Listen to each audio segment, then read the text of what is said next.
अस्सलामुअलैकुम दोस्तों, उम्मीद करता हूँ सब खैर खैरियत से होंगे और हमारी हॉरर स्टोरीज़ को बहुत ज़्यादा एंजॉय भी कर रहे होंगे।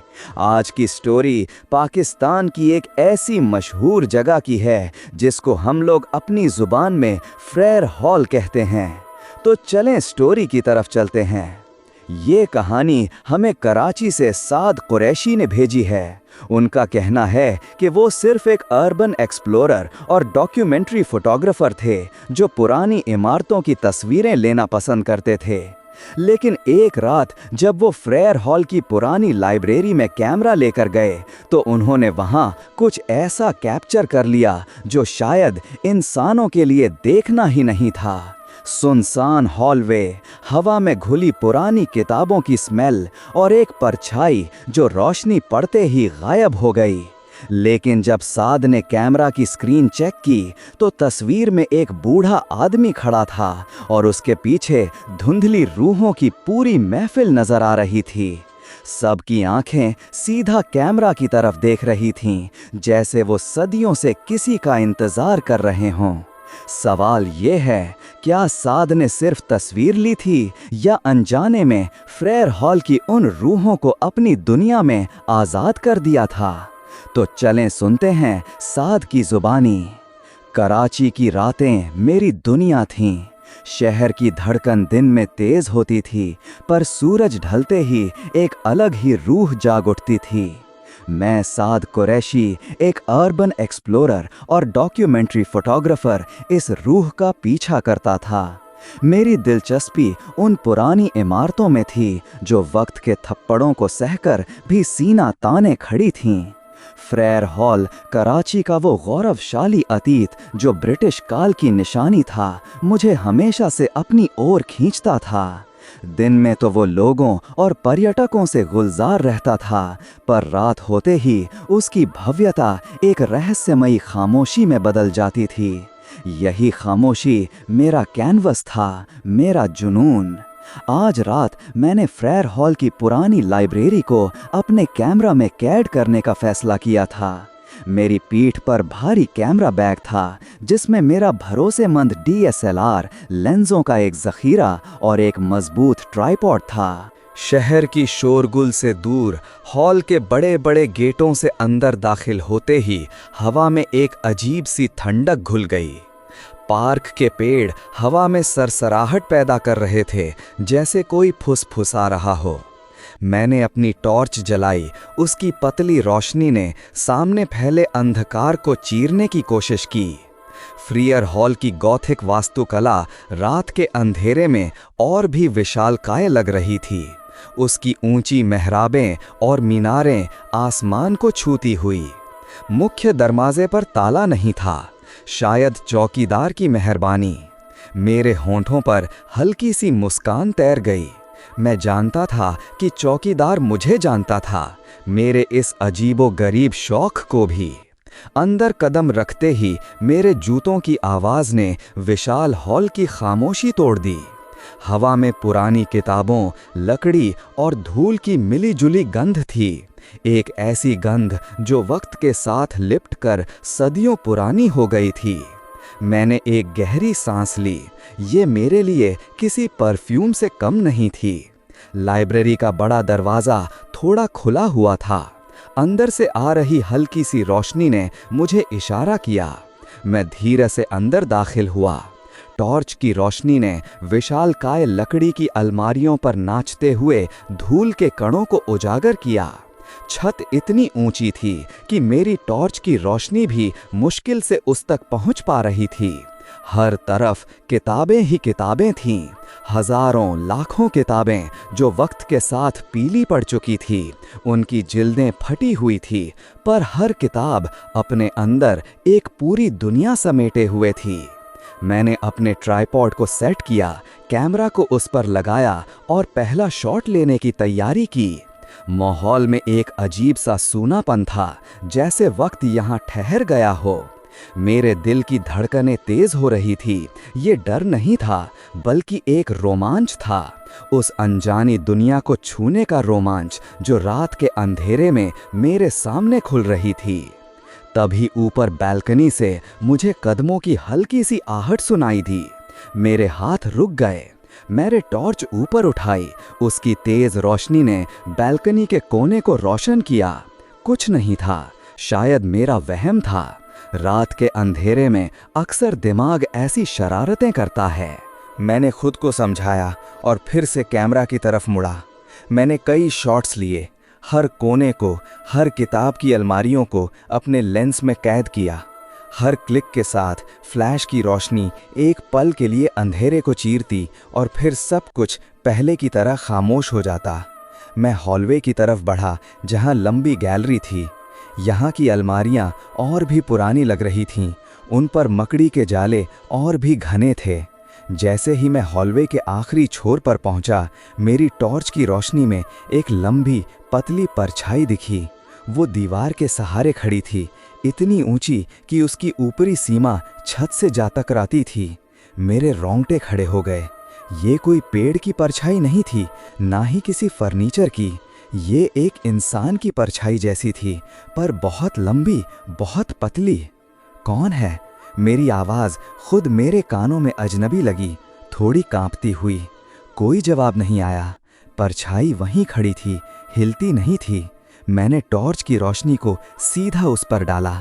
रोशनी पड़ते ही परछाई पलक झपकते ही गायब हो गई, जैसे कभी थी ही नहीं। मेरा दिल जोर से धड़का। ये क्या था? मेरी सांसें अटक गईं। मैं वहीं खड़ा रहा। मेरी आंखें उस जगह पर टिकी थीं जहां अभी परछाई थी। मेरे दिमाग में हजारों सवाल घूम रहे थे।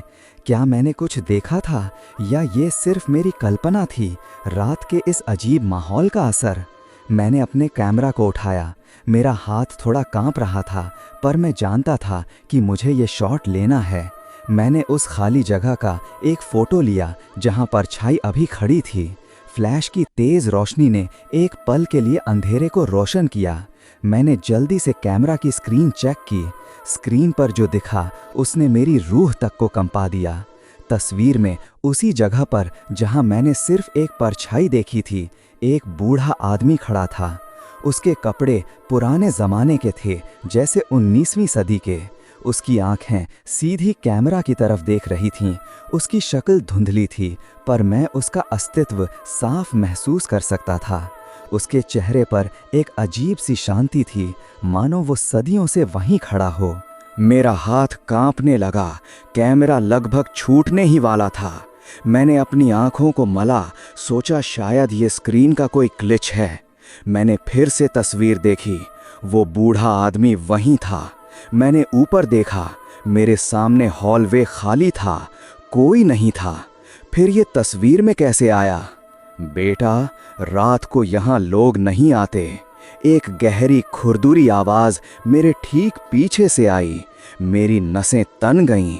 मैं उछल पड़ा। मेरा दिल मेरे गले में आ गया। मैंने तेज़ी से पीछे मुड़कर देखा। मेरे ठीक पीछे एक बूढ़ा आदमी खड़ा था, वही आदमी जो मेरी तस्वीर में था। उसके कपड़े पुराने ज़माने के थे, जैसे काले कोट और टोपी। उसकी आंखें गहरी थीं, उनमें एक अजीब सी चमक थी, जैसे सदियों का ज्ञान छुपा हो। उसके चेहरे पर झुर्रियाँ थीं जो किसी पुराने नक्शे जैसी लग रही थीं। मैं एक कदम पीछे हट गया। मेरा कैमरा मेरे हाथ में कसकर पकड़ा हुआ था। मेरी जुबान सूख गई थी। आप कौन हैं? मेरी आवाज़ मुश्किल से निकली। बूढ़े आदमी के होंठों पर एक हल्की सी मुस्कान आई, जो अंधेरे में और भी रहस्यमयी लग रही थी। मैं तो यहीं का हूँ बेटा, यहीं रहता हूँ। पर यहाँ तो कोई नहीं है। मैंने हॉलवे में चारों ओर देखा। मैं अकेला था। अकेले नहीं, तुम कभी अकेले नहीं होते इस जगह पर। उसकी आवाज़ में एक अजीब सी खामोशी थी, जैसे वो कोई गहरा राज बता रहा हो। ये जगह उन लोगों की है जो कभी यहाँ से गए ही नहीं। उसकी बात सुनकर मेरे रोंगटे खड़े हो गए। क्या मतलब है आपका? वो मेरी तरफ झुका। उसकी आंखें मेरी आंखों में गहराई से झांक रही थीं। मतलब ये कि वक्त की दीवारें यहाँ पतली हो जाती हैं। जो गुजर गया वो कभी कभी वापस आ जाता है, खासकर जब कोई उन्हें याद करे या उनकी तस्वीरें ले। मेरा दिमाग घूमने लगा। क्या ये कोई चौकीदार है? पर उसके कपड़े और उसका अचानक सामने आना। मैं तो बस तस्वीरें ले रहा था। तस्वीरें? उसने एक पल के लिए मेरी तरफ देखा, फिर उसकी नज़र मेरे कैमरा पर पड़ी। तुमने उन्हें कैद कर लिया बेटा, उन लम्हों को, उन रूहों को जो यहाँ भटकती हैं। रूहें मेरे गले से मुश्किल से एक फुसफुसाहट निकली। हाँ, रूहें, पुरानी महफिलों की, किताबों की, कहानियों की। वे यहाँ सांस लेती हैं, यहाँ की हवा में घुली हुई हैं। उसने अपना हाथ उठाया और एक उंगली से हवा में इशारा किया, जैसे किसी अदृश्य चीज़ को छू रहा हो। रात होते ही ये हॉल जाग उठता है। दिन में तो ये एक इमारत है, पर रात में ये एक याद बन जाता है। मैं उसकी बातों को समझने की कोशिश कर रहा था, पर मेरा दिमाग उन्हें स्वीकार करने से इनकार कर रहा था। ये सब बहुत अजीब था। तुम्हें जाना चाहिए बेटा। उसकी आवाज़ में अब कोई रहस्य नहीं था, सिर्फ एक चेतावनी थी। ये जगह तुम्हें वापस बुलाएगी, पर हर बार तुम वापस नहीं आ पाओगे। मैंने कुछ कहने की कोशिश की, पर मेरी जुबान लड़खड़ाई। मेरे होंठ खुले, पर कोई आवाज़ नहीं निकली। तभी बूढ़े आदमी की आकृति धुंधली होने लगी, जैसे कोई धुएं का बादल हो। वो धीरे धीरे मेरे सामने ही घुलता चला गया। पहले उसके पैर गायब हुए, फिर उसका धड़ और अंत में उसका चेहरा, उसकी गहरी आंखें जो अभी भी मुझे घूर रही थीं। कुछ ही पलों में वो पूरी तरह से गायब हो गया, जैसे कभी था ही नहीं। हॉलवे फिर से खाली था, सिर्फ मैं और मेरी तेज़ धड़कनें। मेरा शरीर ठंडा पड़ गया, मेरी रीढ़ में एक सिहरन दौड़ गई। ये कोई सपना नहीं था। मैंने अभी अभी एक अदृश्य बूढ़े आदमी से बात की थी, जिसने मेरी तस्वीर में खुद को दिखाया था और फिर मेरे सामने ही गायब हो गया। मेरे अंदर का अर्बन एक्सप्लोरर, जो हर खतरे का सामना करने को तैयार रहता था, अब पूरी तरह से टूट चुका था। ये डर था, वास्तविक डर। मैंने अपना कैमरा बैग उठाया। मेरे हाथ कांप रहे थे। मुझे यहाँ से निकलना था अभी। मैंने पीछे मुड़कर नहीं देखा, बस भागा। हॉलवे, फिर मुख्य हॉल और अंत में बाहर का पार्क। मेरे पैर ज़मीन पर पड़ते ही जैसे पंख लग गए। मैं भागता चला गया, फ्रायर हॉल को पीछे छोड़ता हुआ, उसकी रहस्यमयी खामोशी और उन अदृश्य रूहों को भी। मेरा शरीर ठंडा पड़ गया, मेरी रीढ़ में एक सिहरन दौड़ गई। ये कोई सपना नहीं था। मैंने अभी अभी एक अदृश्य बूढ़े आदमी से बात की थी, जिसने मेरी तस्वीर में खुद को दिखाया था और फिर मेरे सामने ही गायब हो गया। मेरे अंदर का अर्बन एक्सप्लोरर, जो हर खतरे का सामना करने को तैयार रहता था, अब पूरी तरह से टूट चुका था। ये डर था, वास्तविक डर। मैंने अपना कैमरा बैग उठाया। मेरे हाथ कांप रहे थे। मुझे यहाँ से निकलना था अभी। मैंने पीछे मुड़कर नहीं देखा, बस भागा। हॉलवे, फिर मुख्य हॉल और अंत में बाहर का पार्क। मेरे पैर ज़मीन पर पड़ते ही जैसे पंख लग गए। मैं भागता चला गया, फ्रायर हॉल को पीछे छोड़ता हुआ, उसकी रहस्यमयी खामोशी और उन अदृश्य रूहों को भी।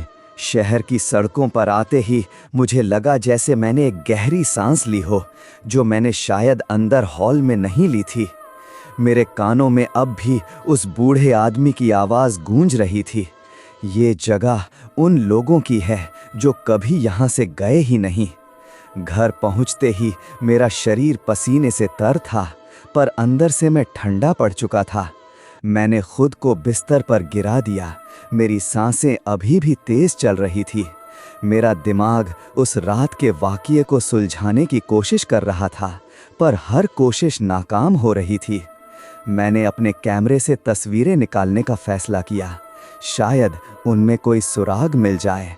मेरे हाथ कांप रहे थे जब मैंने मेमोरी कार्ड निकाला और उसे लैपटॉप में डाला। पहली तस्वीर लाइब्रेरी के बड़े हॉल की, सामान्य। दूसरी, तीसरी सब ठीक थी। फिर वो तस्वीर आई जहां मैंने परछाई देखी थी और फिर बूढ़े आदमी को पाया था। मैंने उस तस्वीर को जूम किया। बूढ़ा आदमी वही था, उसके पुराने कपड़े, उसकी गहरी आंखें। पर इस बार जब मैंने उसे और जूम किया तो मुझे उसके पीछे कुछ और भी दिखा। धुंधले पर स्पष्ट कई और आकृतियां, कुछ बच्चों जैसी, कुछ औरतों जैसी, कुछ मर्दों जैसी। वे सब पुराने ज़माने के कपड़ों में थे और वे सब कैमरे की तरफ देख रहे थे। उनकी आंखें मुझे घूर रही थी। उनका अस्तित्व धुंधला था, पर उनकी मौजूदगी इतनी स्पष्ट थी कि मेरी रूह तक सिहर उठी। वे सब वही थे, हॉलवे में, उस बूढ़े आदमी के पीछे, जैसे किसी पुरानी महफिल में हों। और मैं साद कुरैशी उनके बीच खड़ा था, उन्हें कैद कर रहा था। मेरी सांसें अटक गईं। ये सिर्फ एक आदमी नहीं था, ये एक पूरी भीड़ थी उन रूहों की जिनकी बात बूढ़ा आदमी कर रहा था। वे सब फ्रायर हॉल में कैद थीं और मैंने उन्हें अपनी लेंस में कैद कर लिया था। मैंने जल्दी से अगली तस्वीर खोली। ये एक बालकनी का शॉट था जहां मैंने कदमों की आहट सुनी थी। तस्वीर में बालकनी की रेलिंग के पास एक औरत की धुंधली सी आकृति खड़ी थी। उसके लंबे बाल खुले थे, वो नीचे देख रही थी, ठीक उसी जगह जहां मैं खड़ा था। उसकी आंखें खाली थीं, पर उनमें एक अजीब सी उदासी थी। हर तस्वीर एक नया राज खोल रही थी। एक तस्वीर में लाइब्रेरी के एक कोने में कुछ बच्चों की आकृतियां दिख रही थी जो किताबों के बीच खेल रही थीं, जैसे वे किसी पुरानी कहानी के पन्ने पलट रहे हों। दूसरी में एक बड़े मेज़ के पास कुछ लोग बैठे थे। उनके सामने खुली किताबें थीं, जैसे वे किसी पुरानी चर्चा में व्यस्त हों। वे सब धुंधले थे, पर उनका अस्तित्व इतना स्पष्ट था कि मुझे लगा जैसे मैं उनकी फसफसाहट सुन सकता हूँ। सबसे डरावनी तस्वीर आखिरी थी। ये मेरी ही तस्वीर थी। मैंने शायद गलती से खुद को कैद कर लिया था जब मैं किसी शॉट के लिए पोजीशन ले रहा था। मैं तस्वीर में खड़ा था, मेरा कैमरा मेरे हाथ में था और मेरे ठीक पीछे, बिल्कुल मेरे कंधे से सटा हुआ, वही रहस्यमयी बूढ़ा आदमी खड़ा था। उसकी आंखें सीधी कैमरा की तरफ देख रही थी और उसका एक हाथ उठा हुआ था, जैसे वो मुझे छूने वाला हो। उसके चेहरे पर एक अजीब सी मुस्कान थी जो डर और रहस्य से भरी थी। उसकी उंगलियां मेरी पीठ को छूने ही वाली थी और मुझे तस्वीर देखकर ऐसा महसूस हुआ जैसे उसकी ठंडी उंगलियां अभी भी मेरी त्वचा पर रेंग रही हों। मेरी चीख निकल गई। मैंने लैपटॉप बंद कर दिया, जैसे वो मुझे जला देगा। मेरा शरीर कांप रहा था। मेरा दिल इतनी ज़ोर से धड़क रहा था कि मुझे लगा वो मेरी पसलियां तोड़ देगा। मैं वहीं बैठा रहा। मेरी आंखों के सामने अभी भी वो तस्वीर थी, मैं और वो बूढ़ा आदमी जो मुझे छूने वाला था। मुझे यकीन हो गया था, फ्रायर हॉल सिर्फ एक ऐतिहासिक इमारत नहीं थी, वो एक ऐसी जगह थी जहां वक्त के पुराने लम्हे और रूहें अब भी कैद थीं। रात के वक्त वे जिंदा हो जाती थीं, अपनी कहानियों को दोहराती थीं, उन लोगों को अपनी मौजूदगी का एहसास कराती थीं जो उन्हें देखने की हिम्मत करते थे। मेरी जिज्ञासा ने मुझे एक ऐसी सच्चाई के सामने ला खड़ा किया था जहां विज्ञान और तर्क का कोई काम नहीं था। कुछ रूहें अपनी जगह और अपनी कहानी कभी नहीं छोड़ती और मैंने, साद कुरैशी ने, उन्हें कैद कर लिया था। अब वे मेरी तस्वीरों में थी, मेरे दिमाग में, और शायद हमेशा के लिए मेरे साथ। फ्रायर हॉल ने मुझे बदल दिया था। मैं अब सिर्फ एक अर्बन एक्सप्लोरर नहीं था, मैं एक गवाह था उस दुनिया का जो हमारी दुनिया से परे थी, पर उसी में बसी हुई थी। और मुझे नहीं पता था कि मैं इस अनुभव के साथ कैसे जी पाऊंगा।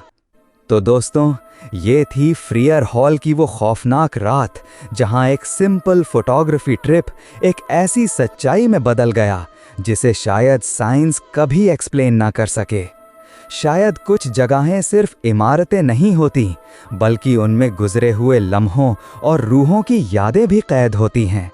और कभी-कभी कोई एक तस्वीर उन सब को हमेशा के लिए जिंदा कर देती है। अगर आपको ये कहानी डराने के साथ साथ सोचने पर मजबूर कर गई हो, तो वीडियो को लाइक ज़रूर करें, चैनल को सब्सक्राइब करें और अपनी राय कमेंट में लिखें। और अगर आप भी किसी ऐसी जगह गए हैं जहां आपको कुछ अजीब महसूस हुआ हो, तो अपनी कहानी ज़रूर शेयर करें। हो सकता है अगली खौफनाक कहानी आपकी हो। और याद रखें, रात की खामोशी में हर जगह वाकई खाली नहीं होती।